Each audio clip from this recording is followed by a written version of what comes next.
Beno ba, tutorial honetan ekuazioak nola askatu ikusiko dugu, bai, ekuazio mota ezberdinak nola askatu, bai. Enuen gai honen inguruan tutorialik egin behar, baina itzi beharrek horren sutsuki eskatu zidanez, bueno, berari dedikatzen diot bideotxo hau. Bueno, az dezen orduan, bigarren mailako ekuazio bat, gai guztiak dituenan honelako forma eukitzen du, bai, bigarren mailako monomio bat, lehenengo mailakoa, gai askea, berdin zero. Noski, A ez berdin zero izanik, A zero izango balitz, bigarren mailako atalik eluke izango, beraz ja ez litzateke bigarren mailako ekuazio bat izango. Horren, badakigu ekuazio hauek osoak direnean, hau da, hemen ikusten dugu forma hau mantentze dutenean, hau da, B eta C atalak ezberdin 0 direnean, formularen bitartez askatzen ditugula, bai? Eta formula hau aplikatzean, erroaren barrukoak determinatzen digu ze emaitza izango dugun, bai? Kasu honetan, erroaren barrukoa 0 baino handiago bada, bi soluzio egongo lirateke, bai, ze izango lirateke minus B gehi hemengo emaitza, eta minus B ken hemengo emaitza bigarren soluzio bat. Bai, erroaren barrukoa 0 balitz, hau da, bigarren aukera, minus B gehi edo ken 0, berdina da, beraz, zatibia emaitza bakarra eukiko genuke. Bai? Eta erroaren barrukoa negatiboa izan ez gero, badakigu erro negatiborik ez dela existitzen, beraz ez luke soluziorik izango gure ekuazioak. Ekuazioare osatu gabeak dira, gure forma honetan atalen bat falta zaionean, bai? Edo B 0 denean, edo C 0 denean. Ordan kasu honetan, geratzen zaigu olako ekuaziotxo bat, eta hemen oso errez x askatu besterik ez genuke egin behar, bai? Kasu honetan, honlase. Ekuazio bikarratuak. Bueno, ekuazio bikarratuak guk aldaketatxo bat eginez, bigarren mailako ekuazio bihur ditzazkegu, bai. Hemengo beharretzaileak dira hain zuzen gure bigarren mailako ekuazioen bikoitza, bai. Orduan, aldaketa hau eginez, x berbi berdin z eginez, bai, gure ekuazioa bigarren mailako ekuazio baten forma hartezake, bai. Orduan, goazen ikustea, adibidetxo batekin demagun, honelako ekuazio daukagula, hemen lau, hemen bi, justo bigarren mailako ekuazioen berretzaileen bikoitza. Orduan, badakigu aldaketatxo hau eginez, gure ekuazioa honela geratuko litzatekela, bai. X berbi baldin barra da z, x berlau da z berbi. Bai, x berbi esan dugun ez z dela, minus amairu z, holaxe. Eta ja, bigarren mailako ekuazio bat edukita, bai, bigarren mailako ekuazioen formulaen bitartez, aterako genuke z, bai, zaren bi balore, baina guk x askatu behar dugu, eta badakigu x dela, hemen x askatzen badugu, berbi hau bestaldera pasata, x dela plus minus erro z. Orduan, z bederatzi baldin bada, x da zaren erroa, bai, kasu honetan plus minus iru. Eta z laudenean, x denez lauren erroa plus minus bi. Beraz, lau soluzio edukiko genituzke. Bale. Izendatzailean x duten ekuazioak, bai, mota honetako ekuazioak, hemen ikusten dugu izendatzailean x-en bat agertzen dela. Kasu honetan, x-ak izendatzailetik kentzeko, izendatzailean guk MKT topatuko dugu, bai, bi aldeetan, bai, jarriko dugu berdintzaren alde honetan izendatzaile bat, eta beste alde honetan izendatzaile bera. Horrela, beko zati hau, beko honekin joango litzateke, bai? Berdintzaren bi aldeetan zatitzaile berdina daukagunean, kendu ditzazkegu. Orduan, kasu honetan MKT x gehi iru eta marren artean da iruren arteko biderketa, bai? Orduan, ni jarriko dut izendatzaile hori, berdintzaren alde honetan da bestean. Orduan, geratuko litzaidake, kasu honetan, honek behan x dauka. Ze falta zaio MKT jartzeko? Falta zaio x baldin baduka, 10 eta x gehi iru. Beraz, 10 bider x gehi iru, bai? Bider bat. Ken, kasu honetan, honi ze falta zaio? X eta 10. Bai, izango litzateke orduan, 10 eta x, bai? Eta berdintzaren bestaldean, izendatzailean 10 daukat, ordan falta zaizkio x eta x gehi iru. Iru, bazegoela ja bertan, iru, bider x eta bider x gehi iru. Eta beko izendatzaileak bi aldeetan berdina direnez, kendu ditut. Bale, hau edukita, askatu besterik ez dugu egin behar, kasu honetan bigarren mailako ekuazio bat ateratzen zaigu, bi soluzio, baina kontuz. Izendatzailean x duten ekuazioak beti konprobatu behar ditugu. Ateratako lortutako emaitzak, gure hasierako ekuazioan ordezkatuz, ikusi behar dugu berdintza betetzen duten. Orduan, bi ordezkatuz gero, ikusten dugu berdintza betetzen dela, 3 10 ematen duela. Hemen, bi ordezkatzen dugu x dagoen lekuan, eta ikusten dugu 3 10 ateratzen dela. Eta minus 5 emaitzarekin, ere bai, orduan, badakigu, bi soluzioak baliogarri zaizkigula. Baina hau, batzutan, ez da gertatzen, bai. Soluzio faltsuak sortzen dira aldaketa hauek egiten ditugunean. Orduan, beti honelako ekuazioak konprobatu behar ditugu.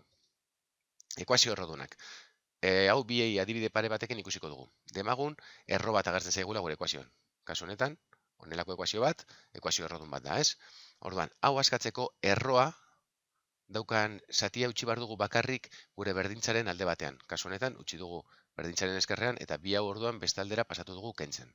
Behin, horrela daukagunean, egiten duguna da ekuazioaren bi aldeetan berbi. Bai? Orduan, geratuko litzaiguke, kasu honetan, hau guztia berbi, erro bat berbi, erroa berbirekin joaten da, geratuko litzaidake barrukoa, eta beste alde hau berbi egiteko, identitate nabarmen bat aplikatu beharko dut, bai?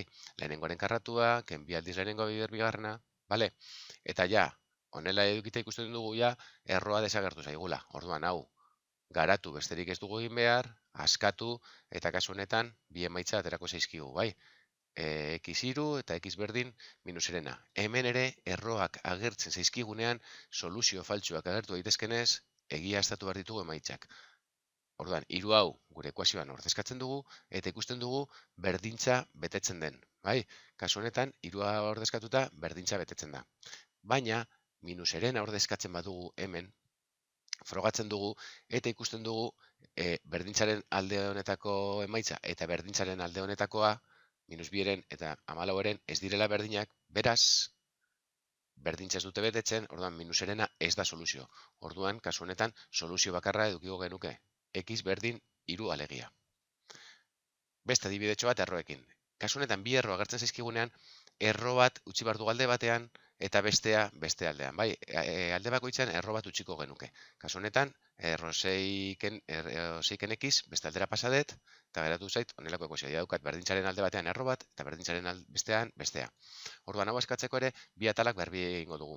Alde hau berbi badakit, guztia berbi, erroa berbirekin joaten dela, eta alde hau berbi egiteko identitate nabarmen aplikatu beharko dut. Bi gehi hau, da lehenengoaren karratua, lau, gehi, bigarrenaren karratua, gehi, bi aldiz lehenengo bider bigarrena. Ja, hau garatzen dut, eta ikusten dudan bezala, erro bakarra geratzen zait. Bai? Ekuazio alik eta gehien simplifikatu, eta orain ja, erro bakarra daukadanean, aurreko adibidea bezala askatu beharko genuke. Orduan, besterik gabe berriro, bi atalak berbi eginda, geratuko litzateke, kasu honetan, hau berbi, identitate nabarmen bat denez, identitate nabarmen hau aplikatuko nuke, geratuko litzateke honela, eta beste aldea hau berbi, biderkatzen daudenez, badakit dela lehenengoaren karratua, bider, bigarrenaren karratua, orduan, lau, bider, bigarrenaren karratua, erro 6ken X, erroa joaten da. Hau garatu, eta bi soluzio ateratzen zaizkigu. Eta esan bezala, erro dune ekuazio bat denean, emaitzak beti konprobatu behar ditugu. Ordezkatzen dugu gure hasierako ekuazioan, eta ikusten dugu 5, betetzen duela berdintza. Beraz, 5 bada soluzio. Eta bestea minus 3 ordezkatzen dugunean, ikusten dugu ez duela betetzen gure ekuazioa, beraz, minus 3 ez da soluzioa. Bai? Orduan, soluzio bakarra eukiko genuke 5. Ekuazio esponentzialak. Bueno, ez ezaguna berretzailean duten ekuazioak izango lirateke esponentzialak. Adibidez, 3 adibide ikusiko ditugu, vale. Kasu honetan, A, da baldin badaukagu, berrekizun bat, hemen daukat ez ezaguna, berretzailean, berdin ez dakiz zer. Vale, bi aldeetan berrekizun bera jarri badezaket, bai, asko errazten zaigu askatzea. Kasu honetan, berrekizun hemen 5 daukat, eta badakit, bat zati 125, bihurtu dezakedala 125 denez 5 berriru, eta bat zati 5 berriru da 5 ber minus 3. Orduan ja, ikusten fijatzen bazarete alde batean daukat 5 ber polinomioa eta beste aldekoa bihurtut ere 5 ber beste zerbait. Orduan, hau berdintza hau betetzeko badakit berretzaile hau eta hau berdinak izan bar direla. Orduan berdintzen ditut x berbiken lau x minus 3rekin eta askatu besterik ez dut egin behar. Bai, hau izango litzateke egoera bat, bai, lortu dezakedanean berdintzaren bi aldeetan berrekizun berdina. Beste honetan aldiz, badakit, 183 ezin dudala jarri 5en menpe. Beraz, hau, logaritmoak, esponentzialak askatzeko logaritmoak erabiliko ditugu. Orduan, ekuazioaren bi aldeetan logaritmoak aplikatuko ditugu. Orduan, noa ikustera alde honetan, logaritmo aplikatuz, geratuko litzateke honelako espresio bat. Badakit, berretzailea logaritmoen propietate aplikatuz, aurrera pasade dezakedala biderkatzen. Beraz, Hau izango litzateke atal hau garatuta. Orain berdinduko dut bestaldeko logaritmoarekin, bai? Orduan, hau berdin bestaldeko logaritmoa.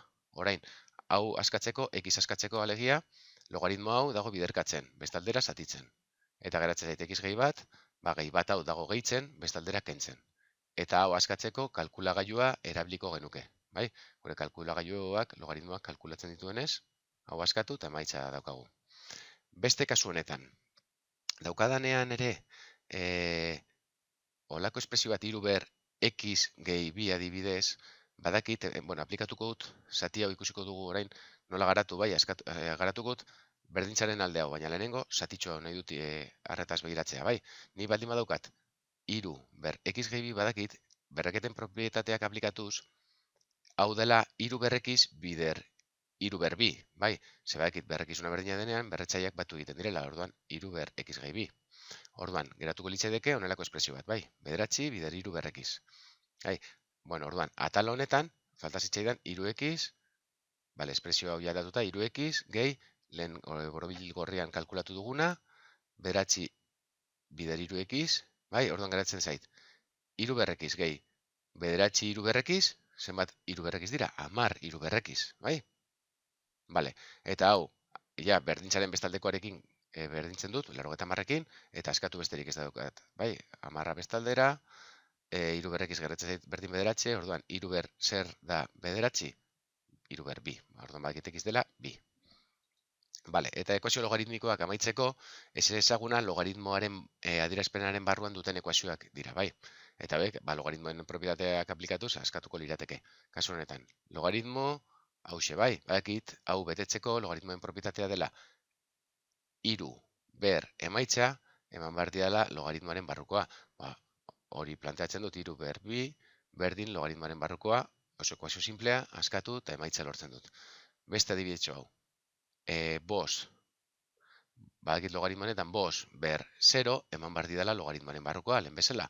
Ekuazio hau planteatu, eta kasu honetan, ekuazioa barrukoa bigarren mailakoa denez, bigarren mailako ekuazio hau askatu, eta bi emaitza lortze ditut, hiru eta minus hiru.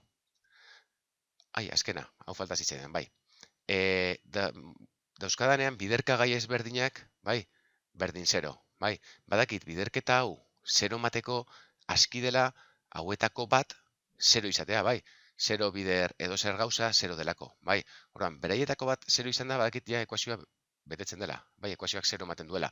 Orduan, egin behar dudan gauza bakarra, honelako adibidez, hiru biderkagai dudanean, biderkagai bakoitza, 0rekin berdin du, ikusi noiz den 0, eta horrek izango lirateke nire ekuazioaren soluzioak, bai? Orduan, x-ken bi noiz da 0, horren emaitza bat. Beste zatia noiz den 0, kasu honetan bigarren mailakoa denez, bi emaitza. Hirugarren zatia noiz den 0, bigarren mailakoa denez ere, beste bi emaitza. Orduan, honek guztiak izango lirateke nire ekuazioaren soluzio. Bueno, hoxe izan da guztia.